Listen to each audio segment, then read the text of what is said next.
If there's one place in Europe where simply stepping off a train can make you feel like you've wandered into a living, breathing postcard, it's the Netherlands.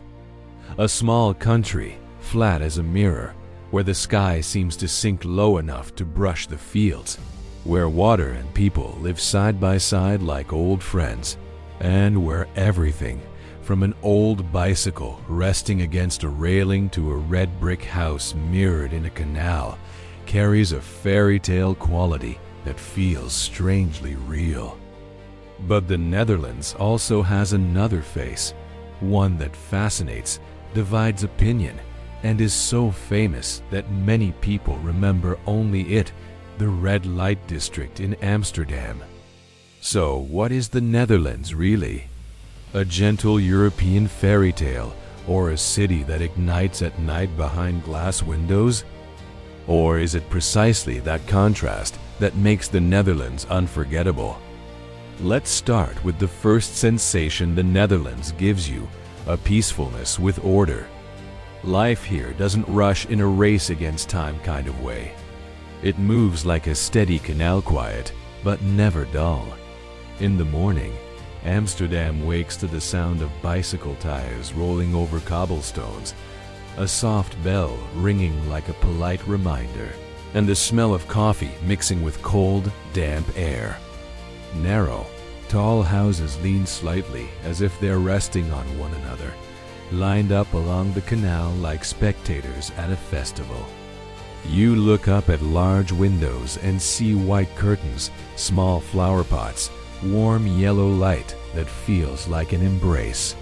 The Netherlands has an aesthetic that softens people, not showy, not aggressive, just subtle, delicate, and close enough to touch.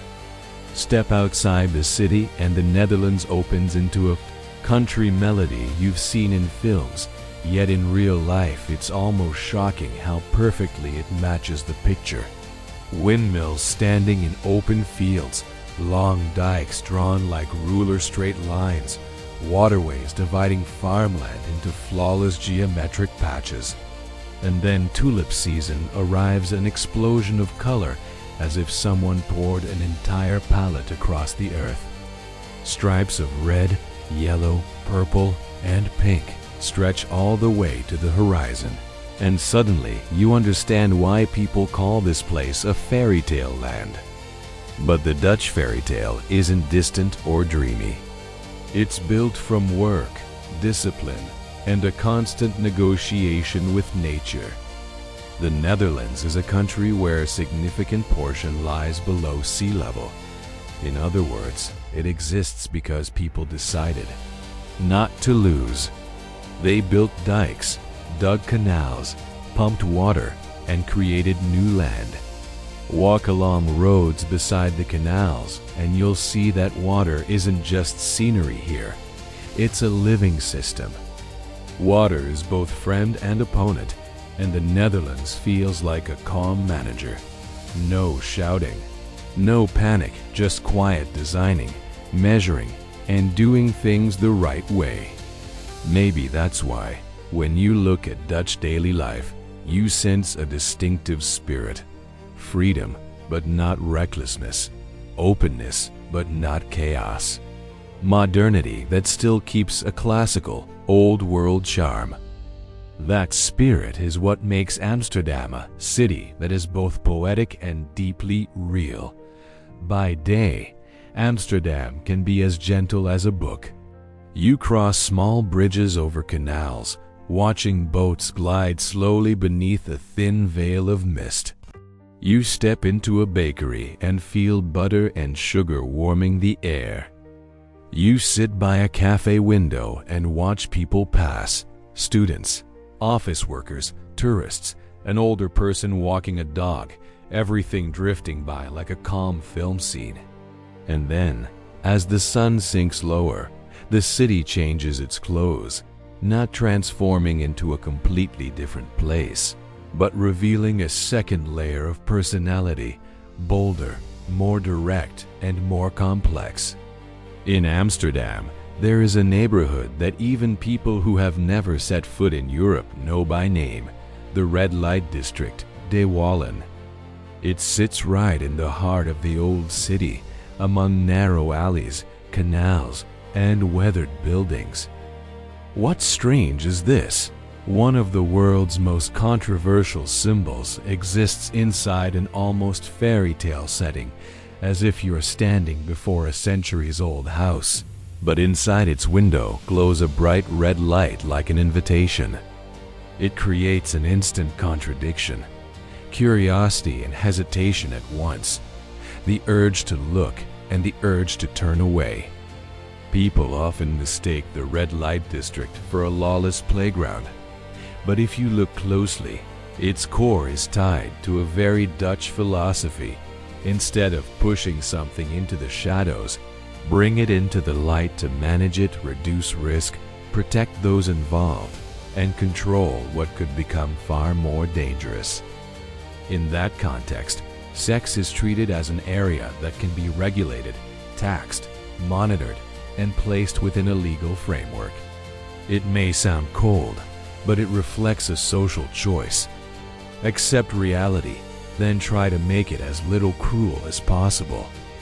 Walk through de Wallen, and the first thing you notice isn't chaos, but an unexpectedly ordinary normality. There are signs, rules, patrols, cameras, and brightly lit corners.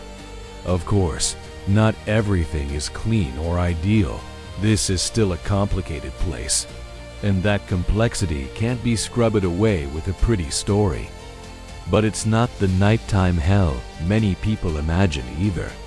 It feels like a district where society is trying to balance personal freedom, public safety, and the risks that arise when money and desire collide.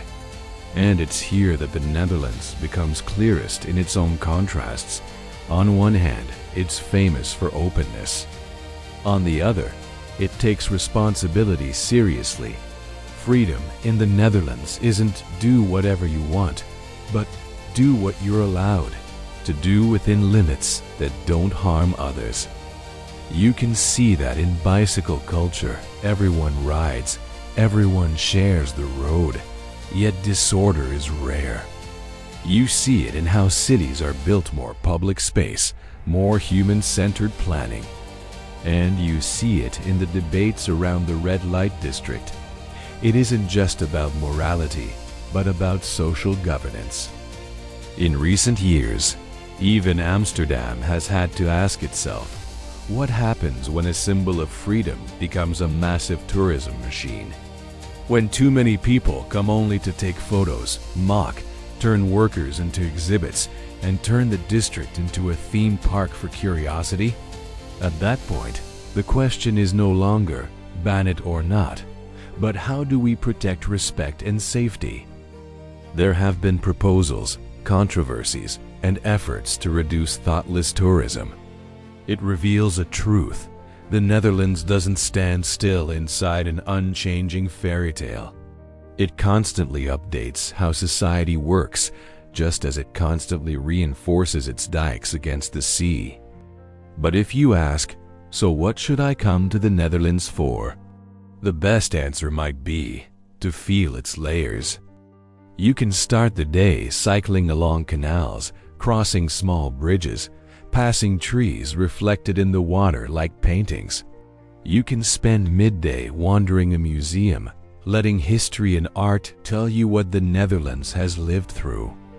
You can go out to the countryside, stand in wide open fields, listen to the wind, and understand why a flat country can feel so strangely magnetic, because on the flattest land you can see the sky the clearest. And when night falls, you can watch Amsterdam glow under lights, feel the pulse of a modern European city, and realize that fairy tale is not always pure. Fairy tales sometimes have dark corners, and adulthood means learning to look into those corners without turning them into a joke. If you could wrap the Netherlands into a single feeling, it would be the feeling of a confident society. Confident enough that it doesn't need to pretend humans are always virtuous. confident enough to talk plainly about sensitive topics, then ask, how do we reduce harm, reduce exploitation, reduce crime? Of course, every model has a downside. The red light district doesn't automatically create perfect safety. It still has problems, controversies, and stories you can't tell in a cheerful tone. But what stands out is how the Netherlands faces it, not avoiding it, not over-romanticizing it, and not rushing to condemn just to feel right. And when you leave the Netherlands, what tends to stay with you isn't a tulip photo or a red glow. What stays is the feeling of a place that knows how to live with contradictions. A place with flower fields that look like dreams and streets that make you think. A place that is both old and modern, both gentle and bold. The Netherlands is like a fairy tale written for adults. Canals, windmills, storybook houses are still there, but so are chapters that make you pause and wonder about freedom, choice, boundaries, and how a civilized society manages what's difficult to talk about. If you once thought Europe was only castles, squares, and violin music drifting through streets, the Netherlands will show you another version, a Europe with water in its bloodstream, bicycles as its legs, discipline as its spine, and blunt honesty as its confession. And maybe that's exactly why the Netherlands is both a fairy tale land and a place you can't stop being curious about.